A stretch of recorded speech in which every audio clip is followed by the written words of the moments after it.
What's poppin' T Squad? It's me, Keisha, and I am here with tonight's All Tea, All Shade Growing Up Hip Hop. Now, I don't know if it's season 6, episode 21, because that's what the TV and the internet is saying.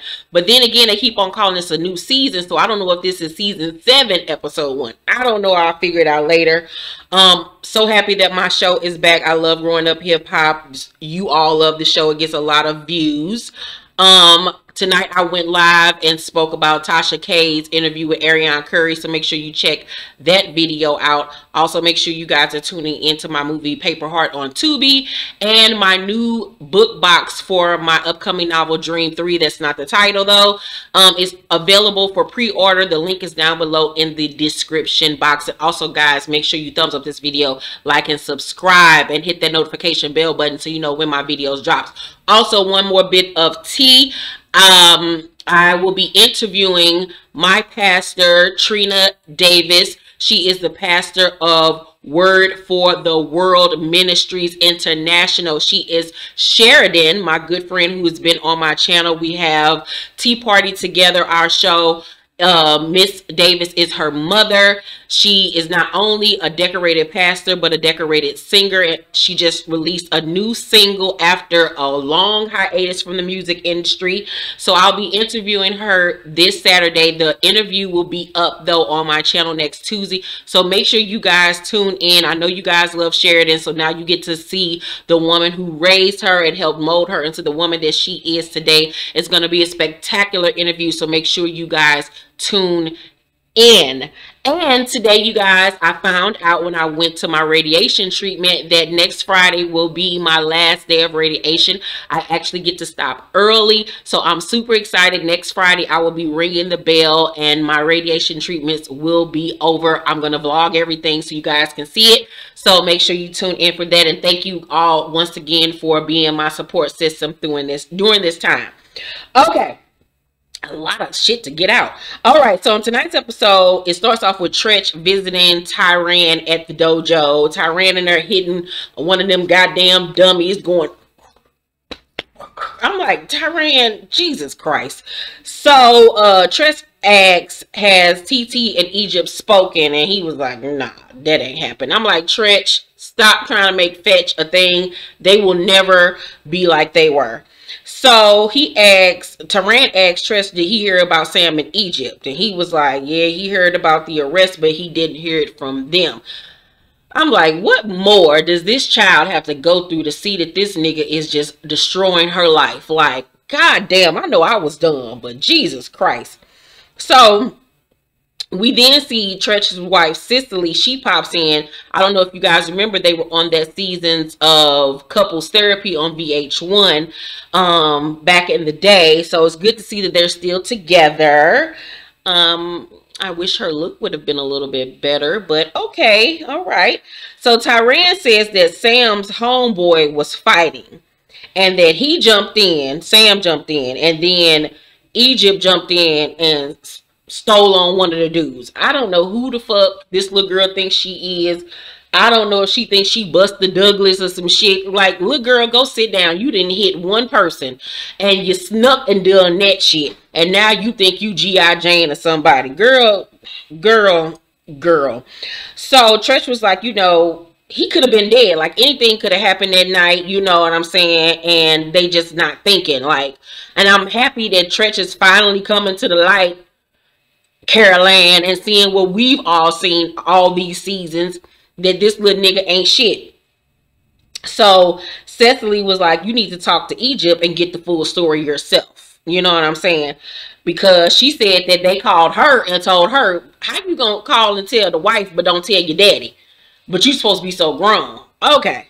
So we then get to see one of my favorites on the show, Lil Twist. He's back this season. Seems like he's going to have more of a storyline than he did last season, because we barely saw him last season. So he's in the studio when none other than Mac Main, I think he's like the president or something over there at Cash Money, or no, not at Cash Money. He with Lil Wayne's record label or whatever. Young Moolah Baby, Young Money. So Mac Main pops in and just giving me big dick energy. Yes, ma'am. That magnolia energy. Yes, I just smelled money from the hallway, bitch. Just $100 bills, just a stack of money, a stack of Benjamin Franklin's in his goddamn pocket. I don't even know if that's $100 bill or not, but I smelled the motherfuckers on him. He just looked like he smelled good and got good dick. He seemed like he's the quiet, strong type. Yes, ma'am. He looked like the type that'll choke you, then make love to you after. You know what I'm saying? I guess I ain't never seen it for that nigga until this episode. I was like, yes, God, call me immediately. So, he just flew in and he comes to see Twist, who, you know, is one of his artists, somebody that he looks at as a little brother and that he believes in. So Twist was like, you know, I got good news and bad news. Which one you want first? He was like, of course, the good news. And he was like, well, the good news is I love you.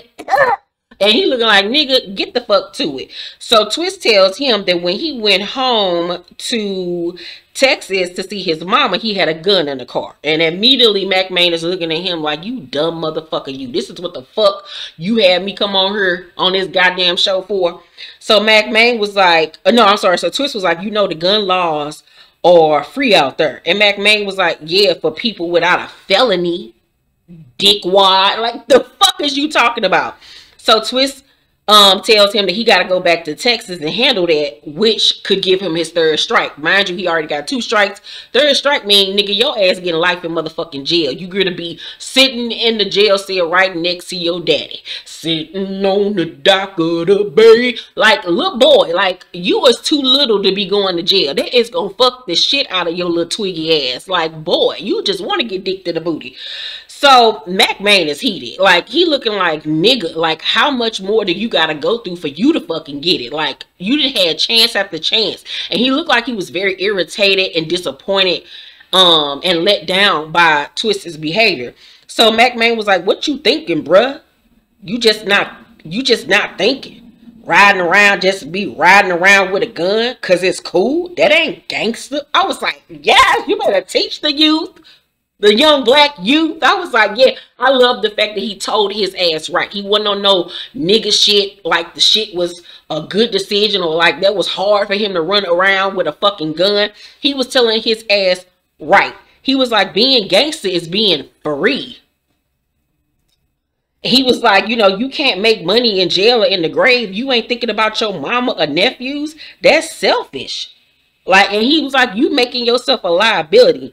And Twist just sitting there like a little kid being scolded by his daddy, looking like he about to cry at any moment. This is the first time on this show we have seen Twist be vulnerable and actually look like he feared somebody. You know what I'm saying? So Twist was like, I wasn't doing nothing that night to get me jammed up. And was like, nigga, you trying to blame it on that man. He doing whatever he's supposed to do. Like, you were doing something. You was riding with a gun knowing your ass got 2 strikes. Motherfuckers is stupid.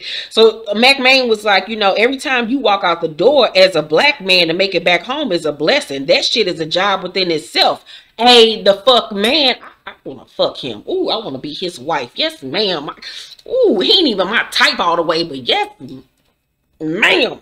I ain't even got cancer no more, nigga. Like, what's good? So he was like, you made it easy for them to make it easy for you not to get home. So Twisting his confession was like, you know, I don't want to end up like my daddy. Well, bitch, looks like you are. So Twist was like, you know, I know y'all tired of hearing that sorry shit. And he was like, yeah, I don't want to hear that shit. I want to hear you say it's not going to happen again. He was like, it ain't going to happen again. Yes, it is. He ain't learned nothing yet. He gotta be scared the fuck straight. They need to like take away his deal and shit, act like but for real, still, you know, gonna give him the opportunity to get his shit together, but make him think that he ain't got the record deal no more. Like, he need to go through it. He ain't been through enough yet. That little jail stint obviously didn't do nothing to his little dumb ass. Like, you got the opportunity to put out music. You've gained popularity from this show. Like, you can have your own spinoff. You know, you're supposed to be doing the pajamas thing. Like, what are you doing, bro? Like, come the fuck on. So Angela, Vanessa, and Cree are on a yacht in Miami. Everybody's, giving body, looking good. Angela pops out of nowhere and tells the girls that she's moving to Georgia because she has more of a support system there for her son Sutton, via his father's side of the family. I don't bit more believe shit she's saying. We said last season, I said last season, the only reason why she moved her ass down to Miami was for that big ear Dumbo looking ass nigga she was fucking with, that boxer. And when shit didn't happen with that and he broke up with her ass, she realized I look crazy as hell. The fact that I followed this nigga to a whole state and he broke up with me. Keep it real, Angela. Just keep it the fuck real. Oh, God. So, Vanessa is shocked. I don't understand why Vanessa stays shocked about shit that Angela do and then goes and makes herself look more of a fool by saying, you didn't even tell me. She don't never tell you shit, girl. You are not in the inner circle.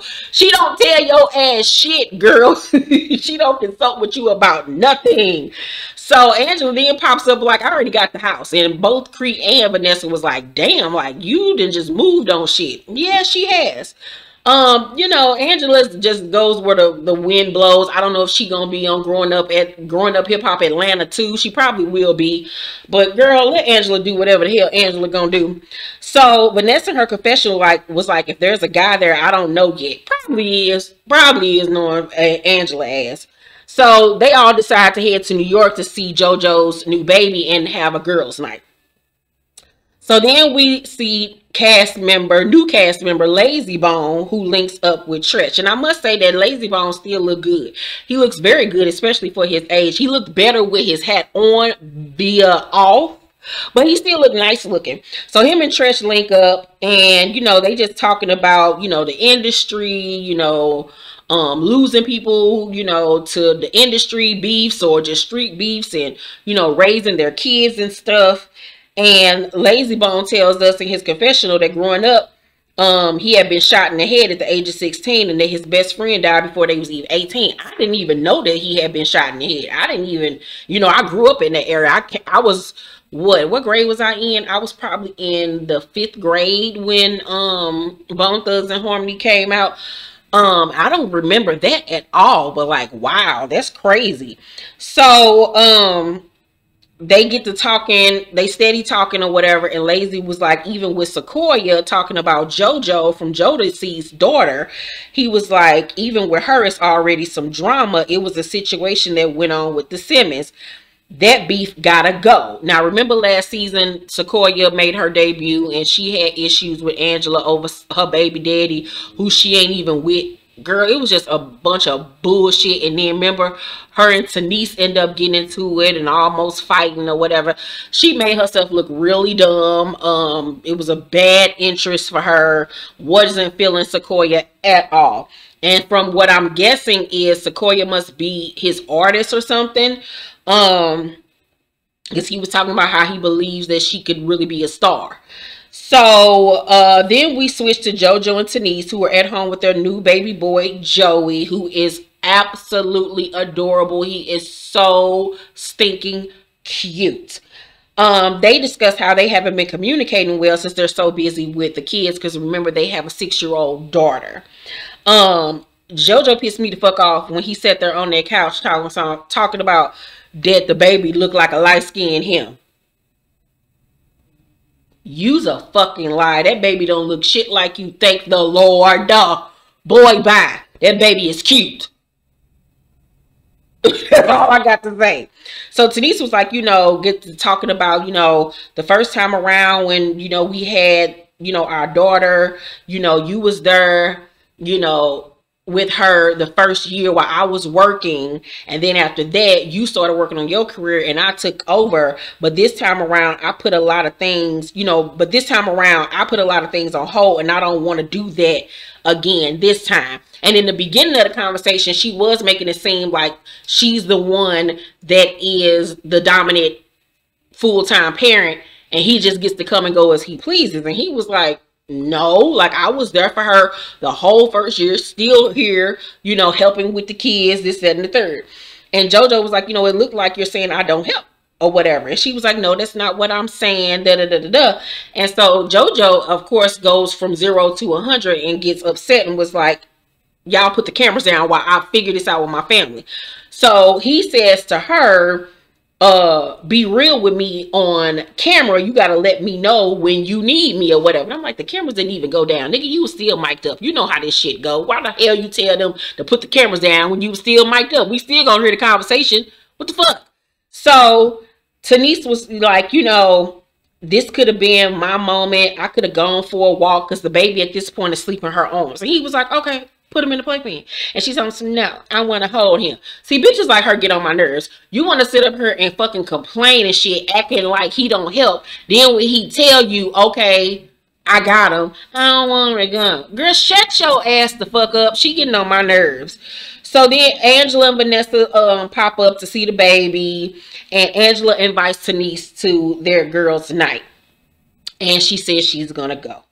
So then we switch to girls' night in New York. Angela pops in with her little patent leather skin tight outfit that really wasn't giving what I thought it was going to give.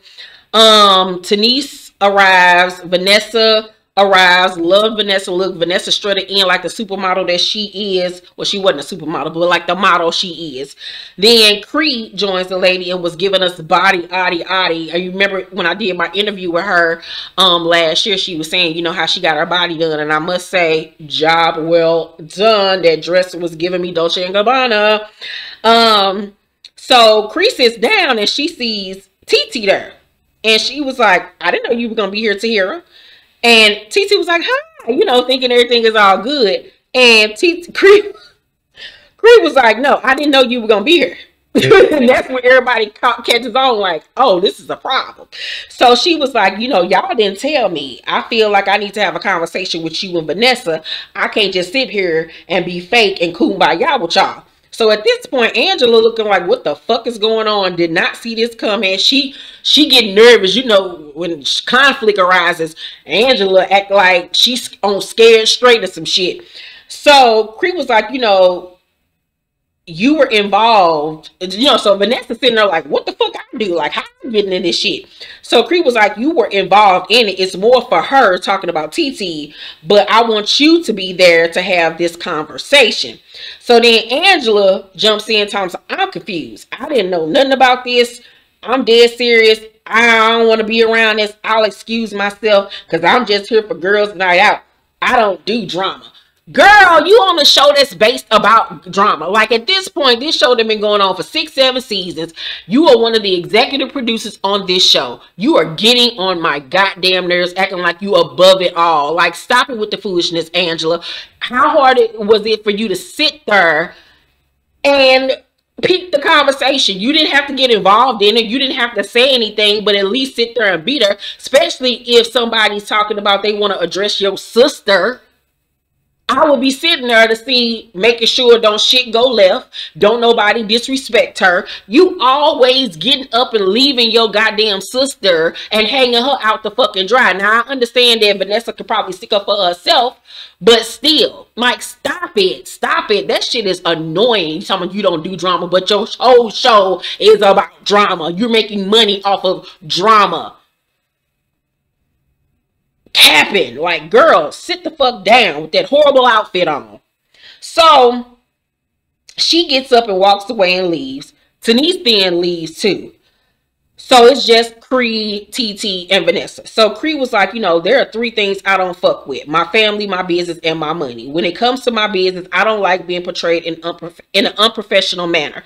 You had a lot of negative energy towards Savannah and me, and it was never addressed. Now, remember last year, Egypt had told Savannah that TT's fiance was cheating on her. Savannah then told Cree. Cree at that time was in talks to be TT's wedding planner.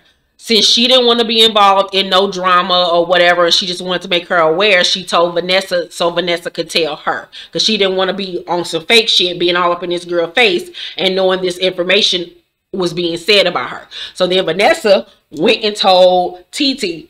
And of course, TT felt some type of way, how most girls always flip the script and blame the wrong people. She then took it out on Cree and was like, I don't want her planning my wedding anymore. Like, her and Savannah was basically being messy.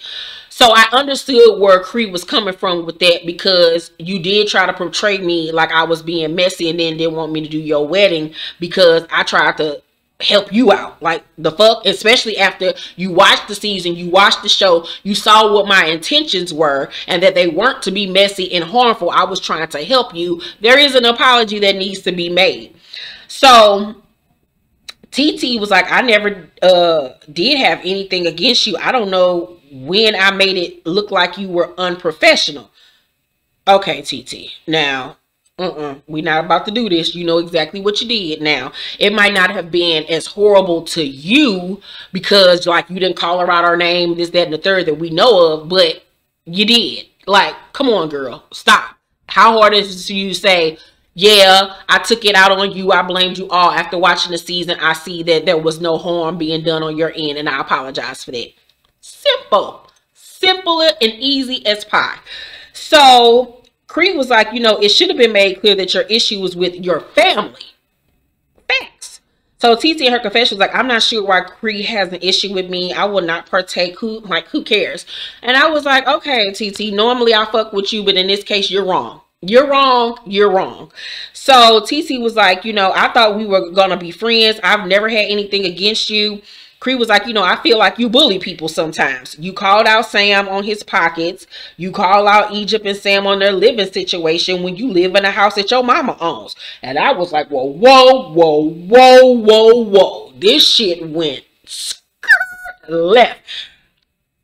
Whoa, I was riding with Cree in the beginning, but then when we got with this part, I'm like, what the fuck is going on here? Like, that was pretty hard considering what happened last season. I didn't feel like that was necessary unless it's some shit we don't know about that was said behind the scenes, or some shit Cree know that we don't know, which is the reason why I inboxed her today and was like, you know, we got to do another interview because I need to know what the fuck is going on. Like, why did you go so hard against her? But remember last season, on my interview with her, she said that it's a castmate that is just like so nasty to production, so mean, this, that, and the third. And now I know that she's talking about TT.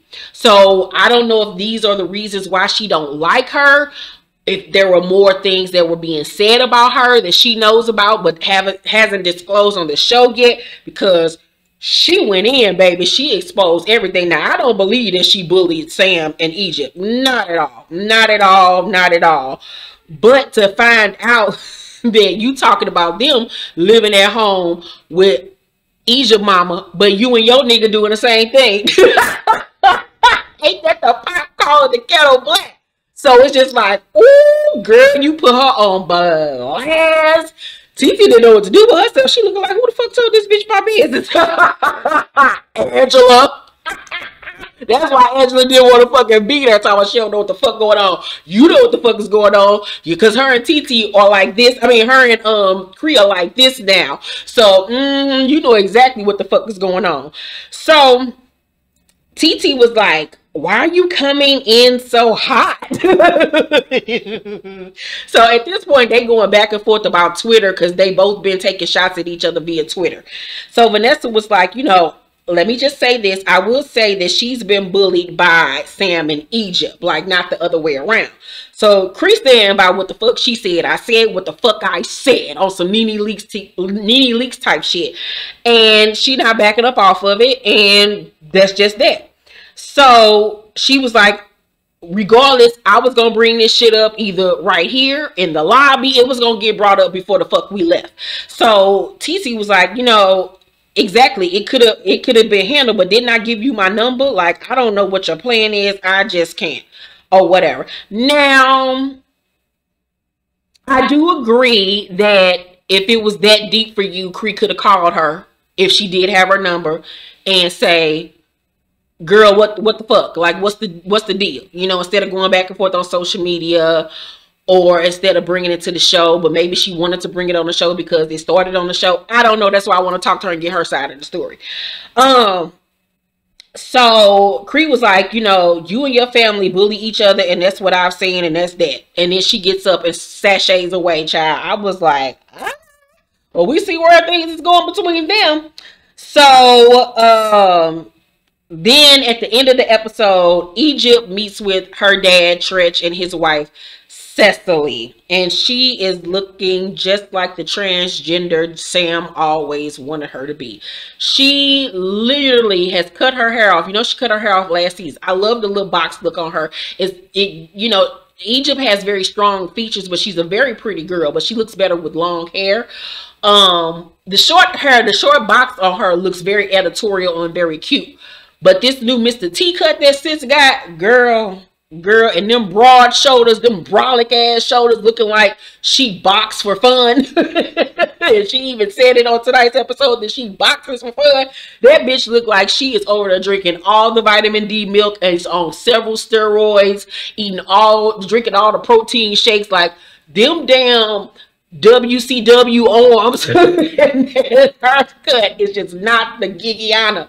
She's giving me very much RuPaul's Drag Race, making the best woman win. Like, girl, you are giving Sam his fantasy. Like, he really now don't have to fuck actual transgender people. He got you. Like, and I'm pretty sure he give you a strap on to fuck him with. You can't tell me at this point that nigga ain't introduced this little girl to a strap on and they be over there getting it cracking, because you know her little dumb ass will do it and think that it's freaky. Whew, child. So she tell her daddy that she and Sam moved in their own place. Thank you, Jesus, hallelujah. Pretty sure you're paying all the rent. And that she's been fighting in the amateur UFC. Now she's making a joke but says that she knows she really is boxing or whatever. But Trish just sit there looking at her like, bitch, I don't find shit that you saying funny right now. So Egypt was like, you know, I really love acting and stuff, so I need some new headshots. And Trish was like, the state penitentiary, I heard, take a lot of headshots. Don't smile. He looking at her like, you better get to talking. So TT was like, Egypt was like, you know, well, what have you heard? Church was like, I've heard stories about people getting locked up. Don't let me out. So Cecily was like, where is Sam? And she was like, he's at home. And Church was like, he out on bail. And Egypt was like, yeah, but he still has some things coming up, but it's looking good. And he looking like it's looking good. Like, oh, Jesus, hooked on phonics. So Cecily was like, you and Sam called me and said that he was being attacked, but Tyran said something completely different. So here come Egypt on some, you know, everybody playing a game of telephone, but what I told you was absolutely true. And Tretch was like, so what was the story I didn't hear? Like, exactly, like, how you calling and telling my wife some shit, but you ain't calling and telling me, your daddy? So Tretch was like, so what was the story I ain't hear? And so Egypt was like, we were chilling on the strip on the rooftop. We realized we had too much to drink, so we decided to call an Uber. Tretch was like, y'all both had too much to drink? Okay, it's starting to make sense now. Like, all right. So he was like, was guns involved? And she was like, you know, they were surrounding Sam. And Tretch was like, did anybody have guns? Talking about like regular civilians. She didn't answer that question because she know what the real tea is. So Tretch at this point gets up, because he ain't hearing the truth. And he realizing that his daughter is straight up taking up for this nigga and sugarcoating shit and lying to his motherfucking face. And he don't like that shit. But I'm like, nigga, we've been trying to tell your ass for the last 3-4 seasons that this nigga got her fucking brainwashed and ruining her life. But you let the shit continue on, you goddamn fool. It's them baggy ass jeans wearing your ass the fuck down. Nigga, it ain't 97 no more. The fuck is going on? It ain't hip hop parade no more. Shit. So, Cecily tells Egypt, he was like, you know, Sam comes around us and acts a certain way. Of course he does. And she was like, but do you think that he has this bad rap for a reason? She was like, your father can only take so much. You lucky if he even still wants to deal with Sam. So Egypt's looking like, oh Lord, Miss Seeley, don't do it.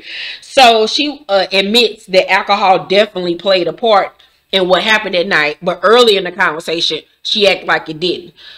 So Tretch at this point comes back in and sits down, and he was like, look, y'all grown. I go to more funerals than I do graduations. The ones closest to me always go.